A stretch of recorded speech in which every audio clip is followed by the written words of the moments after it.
Seeking a mindless rhythm, Quinn dragged an oily rag across the Apache's 30mm chain gun. She was supposed to be a ghost here, a phantom wrapped in the permanent, pour-deep stench of JP-8 jet fuel and burnt carbon. Her cover held perfectly until the pilot walked up, caught sight of her frayed patch, and stopped breathing. The Syrian sun didn't beat down, it pressed. It felt like a physical weight on the shoulders, a suffocating blanket of dry heat that baked the tarmac of the forward arming and refueling point into a shimmering, mirage-soaked skillet. Quinn sat cross-legged on a metal ammo crate beneath the chin of an AH-64 Apache, a rag soaked in CLP solvent wrapped around her right hand. Her knuckles were bruised purple, the skin split over the joints from a close-quarters breach 2 nights ago that had gone aggressively sideways. She didn't feel the pain, not really. It was just a dull, rhythmic throb that kept time with the scraping of a brass brush against the M230 chain gun's feed chute. Scrape, wipe, click. She loved the M230. It was a brutal, uncomplicated piece of machinery. It didn't have feelings. It didn't hesitate. You fed it 30mm high-explosive dual-purpose rounds, gave it an electrical pulse, and it destroyed whatever it looked at. Right now, it was caked in a fine, powdery mix of desert dust and unburnt propellant. It needed cleaning. And Quinn needed something to do with her hands. Her team was asleep in a blisteringly hot transient tent 200 yards away, catching a forced rest cycle before exfil. As a female augmentee in a Naval Special Warfare Development Group Tier 1 element, Quinn was used to the isolation. But today, the silence in the tent had been too loud. Every time she closed her eyes, she saw the mud brick walls of the compound in Idlib, heard the wet, tearing sound of rounds hitting meat, smelled the copper tang of blood mixing with sewage. So, she had wandered out to the flight line. She wore a ratty, sweat-stained gray t-shirt and tactical pants faded nearly white at the knees. Her dog tags were taped together and shoved down her shirt. To anyone walking by, she looked like a stray contractor or an overworked maintenance tech catching a shit detail. She scrubbed the receiver assembly, her forearm muscles bunching with the effort. The solvent smelled sharp, chemically sweet, burning the inside of her nose. She liked it. It masked the lingering scent of the compound. "Hey, the hell are you doing to my bird?" The voice was flat, tired, and laced with the casual arrogance unique to rotary wing pilots. Quinn didn't jump. She didn't even look up right away. She finished her stroke with the brass brush, wiped the loosened carbon away with her rag, and then slowly pivoted her neck. He was standing just outside the shadow of the fuselage. Warrant officer, tall, maybe early 30s, with the kind of lean, dehydrated physique that came from living on black coffee and adrenaline. His Nomex flight suit was unzipped to the sternum, revealing a sweat-soaked olive drab undershirt. He had his helmet tucked under one arm, and his eyes were hidden behind polarized Oakleys. The name tape on his chest read, Garrett. "Cleaning the feed chute," Quinn said. Her voice was gravelly from disuse. She didn't tack on a sir or chief. Garrett frowned, stepping into the shade. The temperature dropped 5 degrees, but the air felt heavier. "I didn't put in a work order. Armament guys usually don't touch the gun until we're rotating back to Bagram." "Who told you to pull the side plate?" "Nobody." Quinn turned back to the gun. She picked up a dental pick and began digging at a stubborn chunk of carbon wedged near the extractor claw. Looked like it was binding. Sand gets in the track, mixes with the lube, turns into cement. You'd have jammed after a 10-round burst. Garrett let out a sharp, dismissive breath. He stepped closer, invading her space, looking down at her. "Right. And you're what, the patron saint of preventive maintenance? Put the plate back on. I don't want a stray wrench screwing up the alignment." Quinn stopped. She looked at the dental pick in her hand. She thought about standing up, closing the 2 feet of distance between them, and explaining exactly what she did for a living and how many times she had seen an Apache's chain gun jam during a gun run when her life depended on it. She thought about letting the apex predator out of the cage, just for a second, just to watch him take a nervous step back. But that was ego, and ego got you killed. Instead, she sighed. It was a ragged, exhausted sound. "Almost done," she said softly. "Just give me 2 minutes. I'll reassemble it and get out of your hair." Garrett stared at her. He took off his sunglasses, revealing eyes that were bloodshot and ringed with deep purple shadows. He looked at her busted knuckles, then at the erratic white scars snaking up her left forearm. For a second, a flicker of confusion crossed his face. She didn't look like a mechanic. She didn't move like one. She moved with a coiled, unnatural stillness. 2 minutes, Garrett muttered, running a hand through his sweat-matted hair, then step away from the aircraft. He didn't leave. He stood there, leaning against the starboard landing gear strut, watching her work. The silence between them wasn't companionable. It was heavy, filled with the ambient noise of the base, the distant whine of a generator, the dull thump of a transport chopper coming in low. Quinn ignored him. She fell back into the rhythm. Scrape, wipe, click. Quinn finished the extractor, applied a light coat of fresh lubricant, just enough to keep it slick, not enough to attract sand, and began reassembling the side plate of the M230. Her hands moved with blind, mechanical efficiency. Slap the plate in, slide the retaining pins, twist to lock. It took her less than 30 seconds. She wiped her greasy hands on her pants, stood up, and popped her back. Her spine cracked loudly, twice. Garrett was still watching her. His eyes drifted from her face down to the pile of gear she had unceremoniously dumped on a secondary ammo crate a few feet away. It was her battle rattle, a battered, dust-caked Cry Precision plate carrier. It wasn't standard issue. It was stripped down to the bare minimum. No extraneous pouches, no bulky collar. Just 3 rifle magazine shingles, a blowout medical kit, an encrypted radio, and a fixed-blade knife lashed behind the magazines. Resting on top of the carrier was her helmet, equipped with quad-tube panoramic night vision goggles. The kind of goggles that cost more than a luxury car. The kind of goggles that standard airmen, mechanics, and regular grunts didn't even get to touch. Garrett's posture shifted. He wasn't stupid. He was an attack pilot. His job was situational awareness. He put 2 and 2 together, realizing the grease monkey he'd been talking down to was attached to the JSOC element that had blown through the base a few days ago in unmarked trucks. "You're not maintenance," Garrett said. His tone lost the arrogant edge, replaced by a cautious, guarded neutrality. "Never said I was," Quinn replied. She walked over to her gear and grabbed a plastic Nalgene bottle. The water inside was hot, tasting like plastic and iodine, but she drank it greedily. Garrett stepped away from the landing gear, moving closer to her pile of equipment. He wasn't looking at the quad nods or the specialized radio. His eyes were locked on a small rectangular piece of fabric velcroed to the top left chest of her plate carrier, right above her heart. It wasn't an American flag. It wasn't a unit insignia. It was a custom, hand-embroidered patch. The edges were frayed, the black canvas faded to a dull charcoal from sun and sweat. The design was simple, almost crude. A stark white rotor blade, snapped in half, dripping a single drop of red thread. Underneath, stitched in uneven, bone-white letters, were the words, "Dust off 4 to 4. Hell waits." Quinn capped her water bottle and turned around. She saw where Garrett was looking. Her stomach dropped. A sudden, violent surge of protectiveness flared in her chest, cold and sharp.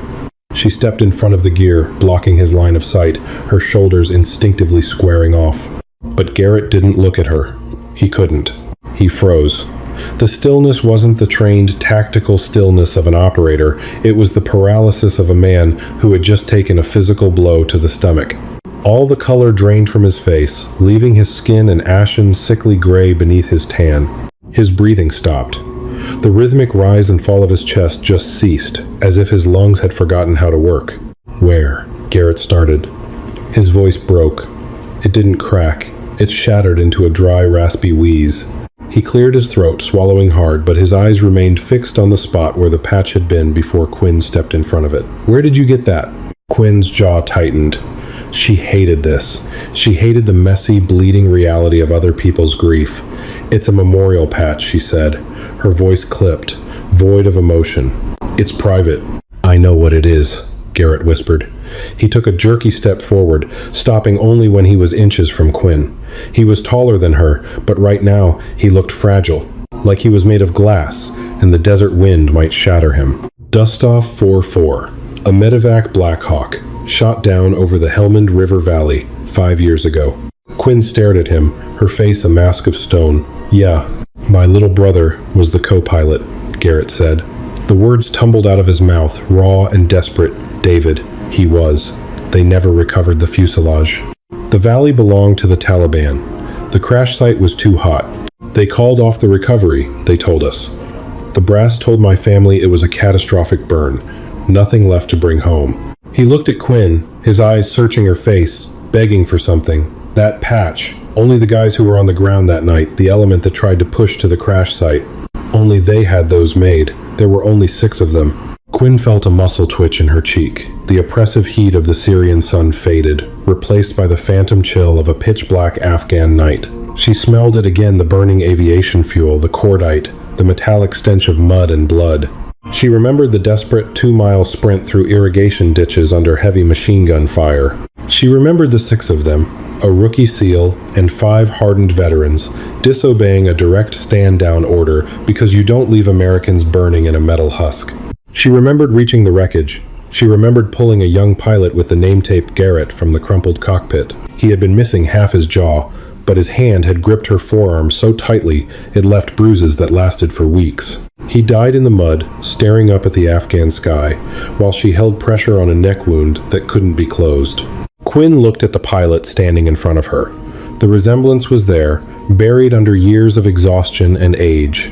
The same slope of the nose, the same jawline. She had carried David Garrett's dog tags back. She had handed them to her commander, but she had kept the blood-soaked glove she wore that night, and later she had this patch made, a reminder of the ghost she carried. "You shouldn't be looking at my gear," Quinn said harshly. Her voice was too loud, too aggressive. It was a defense mechanism, ugly and imperfect. She didn't want to be his closure. She didn't want to be an angel of mercy. She was a killer who had spent the morning trying to scrub the memory of murder off an Apache's gun. Garrett didn't flinch at her tone. A tear cut a clean track through the dust on his cheek. "You were there," he breathed, the realization settling over him like a suffocating weight. "They said it was a ranger squad, but it wasn't. It was you guys. You saw him." Quinn looked away, staring out at the heat ripples dancing across the tarmac. Her chest felt tight. The urge to grab her gear and run to disappear back into the anonymity of the shadows was overwhelming. "He wasn't alone," Quinn said, the words tasting like ash in her mouth. She didn't look at Garrett. She couldn't. He didn't burn. "We got him out of the bird. He wasn't alone when he went." Garrett let out a sound, a choked, ugly sob that he immediately tried to swallow, burying his face in his hand. He turned away, leaning his forearm against the hot metal of the Apache's fuselage, his shoulders shaking. Quinn stood there, hands covered in gun grease and carbon, the heavy silence of the desert pressing in on them. She didn't reach out to touch him. She didn't offer a platitude. She just stood guard over his breakdown, staring out at the shimmering horizon, entirely out of her depth in the face of a human heart breaking. The silence stretched, turning brittle under the Syrian sun. Garrett didn't move for a long time. He kept his face shielded, his breathing jagged and wet, the sound absorbed by the matte-painted aluminum of the Apache's hull. Quinn hated the noise. She was trained to handle violence, the sharp, kinetic chaos of a raid, the deafening concussions of flashbangs, the sterile snap of suppressed rifle fire. She wasn't trained for this slow, bleeding release of a 5-year-old wound. She looked down at her hands. The grease had worked its way deep into the cuticles, staining the skin a permanent, dirty gray. She rubbed her thumb against her index finger. It felt gritty. Finally, Garrett pushed himself off the fuselage. He didn't look at her immediately. He reached up, blindly dragging a greasy flight glove across his face, smearing a streak of black carbon across his cheekbone. It made him look haggard, stripping away the polished veneer of an aviation officer and leaving behind someone entirely unmoored. "The casualty assistance officer came to the house," Garrett said. His voice was hollow, stripped of all its previous bass. He was talking to the tarmac, to the shimmering heat waves. Class A uniform. Somber face. "He sat on my mother's floral sofa and told us the bird took an RPG to the tail rotor, spun out, hit the deck at 140 knots. Quinn said nothing. She knew the script. "He said it was a catastrophic fuel ignition," Garrett continued, his hands clenching into fists at his sides, the knuckles turning white. "Said the heat was so intense the QRF couldn't get within 100 yards. Said it was instantaneous, no pain. Just lights out." He finally turned to look at her. His eyes were red-rimmed, angry, and incredibly tired. Was any of it true? Quinn shifted her weight. Her boots crunched on the loose gravel. "The RPG part," she said quietly. "It hit the tail boom, the spin-out. That was true." "And the fire?" "There was fire," Quinn said. She looked past him, her eyes focusing on a row of concrete T-walls 50 yards away. But she didn't see them. She saw the Helmand River Valley. The auxiliary tanks ruptured on impact. The magnesium in the engine block caught. But it wasn't an instantaneous inferno, not the whole cabin. Garrett swallowed. The movement in his throat was sharp, difficult. The report said it was a ranger squad that secured the perimeter the next morning. It didn't say anything about DevGru. It didn't say anyone reached the hull that night. Reports are written by staff officers in air-conditioned tactical operations centers, Quinn replied, the cynicism leaking into her voice, cold and flat. They write what makes sense on a timeline. They write what protects the brass from having to explain why a quick reaction force took 45 minutes to scramble. My element was a mile out, conducting a kinetic strike on a high-value target compound. We heard the distress call over the net. We saw the flash. She stopped. She didn't want to tell this story. The memory tasted like copper and dust. It was ugly. It wasn't heroic. It was just a desperate, sloppy scramble through the dark. Tell me, Garrett demanded. It wasn't a request. It was an order from a man who had been starved of the truth for half a decade. I need to know, please. Quinn let out a slow, measured breath. She closed her eyes for a fraction of a second. Fine. We broke contact with our primary target and moved to the crash site on foot, she said, her voice dropping into the detached, monotone cadence she used during mission debriefs. 2 miles through irrigated poppy fields, mud up to our knees. We took heavy enfilade fire from 2 tree lines. The Dushka machine guns were tearing the stalks to shreds around us. She opened her eyes, locking them onto Garrett's. If he wanted the truth, he was going to get all of it. When we reached the bird, the fire was bad, but the wind was blowing the flames back toward the tail. The cockpit was crushed. The pilot was gone, crushed against the instrument panel. Garrett flinched, a full-body tremor. Your brother was in the right seat, Quinn continued, her voice unrelenting. The fuselage had crumpled inward, trapping his legs beneath the cyclic and the armored plating. He was conscious. Oh God, Garrett whispered, his knees buckling slightly. He leaned heavily against the Apache's tire. He was awake? He was in deep shock, Quinn corrected gently. The raw truth needed a localized anesthetic. Massive trauma to the cervical spine. He didn't feel his legs. He didn't feel the fire. He was mostly numb. What did he say? Garrett's voice was a desperate, ragged plea. Did he know? Did he ask for my mom? Did he say anything to you? Quinn looked at him. This was the moment where the movies lied. In the movies, the dying operator grabs the hero's collar and whispers a profound, poetic final message. They talk about their wives. They talk about God. They find peace. In reality, the dying were usually just confused, cold, and terrified. Quinn remembered the suffocating heat of the burning aircraft. She remembered the frantic, wet sound of her team leader, Miller, trying to pry the armored door off its hinges with a Halligan bar while incoming rounds sparked against the hull. She remembered crawling halfway into the shattered cockpit, the jagged edge of the plexiglass slicing a deep groove into her forearm, the same scar Garrett had stared at earlier. She remembered grabbing David Garrett by the straps of his vest. She remembered his face, obscured by blood and aviation fluid. He didn't know he was dying, Quinn said softly. It was the kindest truth she had. His brain couldn't process the trauma. He just looked at me, and he complained about the noise. He said the radios were too loud. Garrett let out a breathless, broken laugh, a sound of pure agony. The radios. Yeah, Quinn said. He told me to turn off the comms. He said it was giving him a headache. She paused, letting the reality of it settle in the stagnant air between them. I put my hand over his ear. I told him I turned them off. He closed his eyes. His breathing just slowed down, and then it stopped. It took less than 2 minutes from the time I reached him. She didn't tell him about the blood. She didn't tell him about the way David's fingers had spasmed, digging into her wrist so hard she thought the bone would crack. She didn't tell him that she had to use her combat knife to cut his dog tags off because his neck was too swollen to pull the chain over his head. Garrett slowly slid down the side of the landing gear, crouching in the dust, his head hanging between his knees. The harsh midday sun baked the concrete around them, creating a suffocating oven, but Garrett looked like he was freezing to death. Why did they lie? He asked to the pavement. Why didn't they just tell us they tried? Why say he burned? Because a closed casket and a catastrophic, instant death is easier for a mother to swallow, Quinn said, her tone devoid of judgment. She had seen the military's grieving apparatus at work enough times to understand its brutal utilitarian logic. Because acknowledging that DEVGRU was on the ground opens up classified timelines. Because admitting he bled out while trapped means admitting the rescue helicopters were too slow. The machine protects itself. Garrett. You know that. You fly for it. Garrett didn't argue. He just nodded, a slow, microscopic movement of his head. 10 minutes passed, maybe 15. The base around them continued its relentless mechanical churn. A pair of F-15 Strike Eagles roared overhead, climbing steeply into the hazy blue sky, their afterburners cracking the air like physical blows.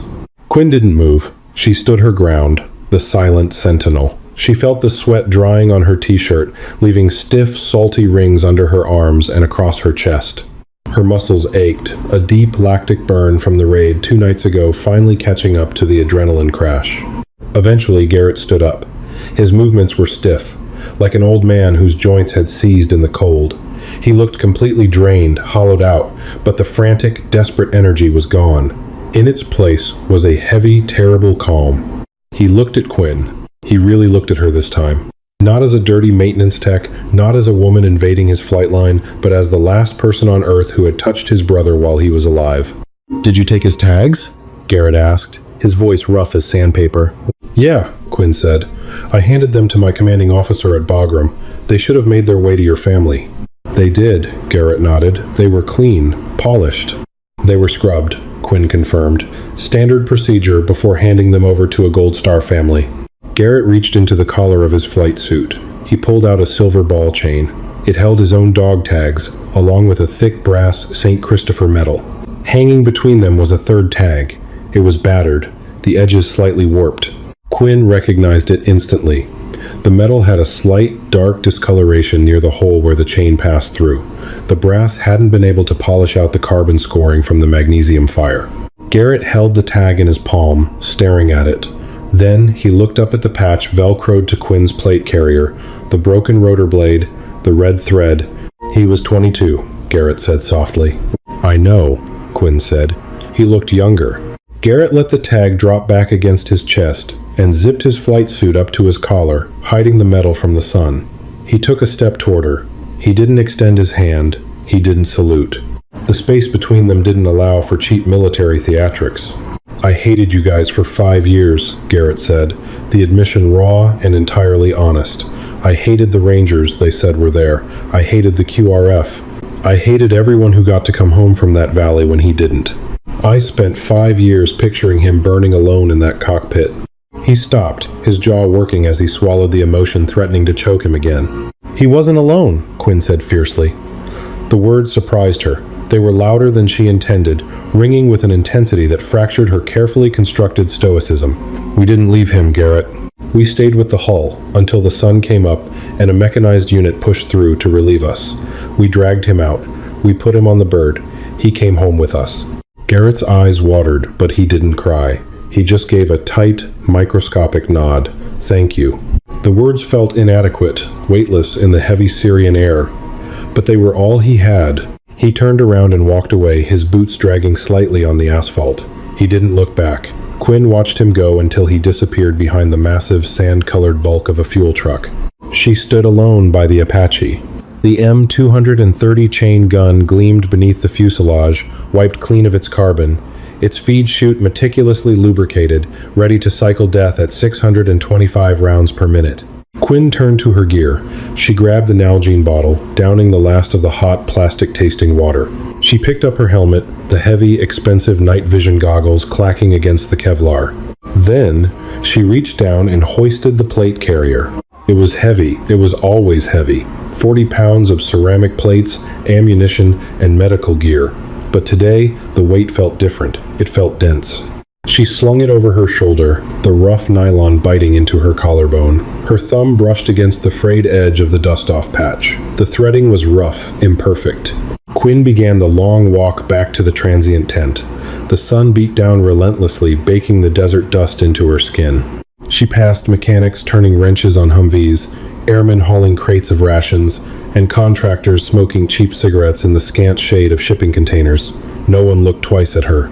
She was just another dirty uniform in a sea of them. Quinn walked over to her cot. She dropped her gear on the floor with a heavy thud. She didn't bother taking off her boots. She just collapsed backward onto the thin foam mattress, staring up at the dark canvas ceiling. She raised her right hand, holding it up in the dim light. Her bruised knuckles throbbed. The grease was still there, packed under her fingernails, dark and stubborn. She closed her eyes, inhaling deeply. The smell of JP-8 jet fuel and burnt carbon was still there. It never really washed out, it just sank deeper into the skin. She let her arm drop heavily across her chest, her fingers coming to rest, unconsciously, right over the frayed canvas patch over her heart. She lay there in the suffocating heat, listening to the breathing of the men around her, and waited for the sun to go down.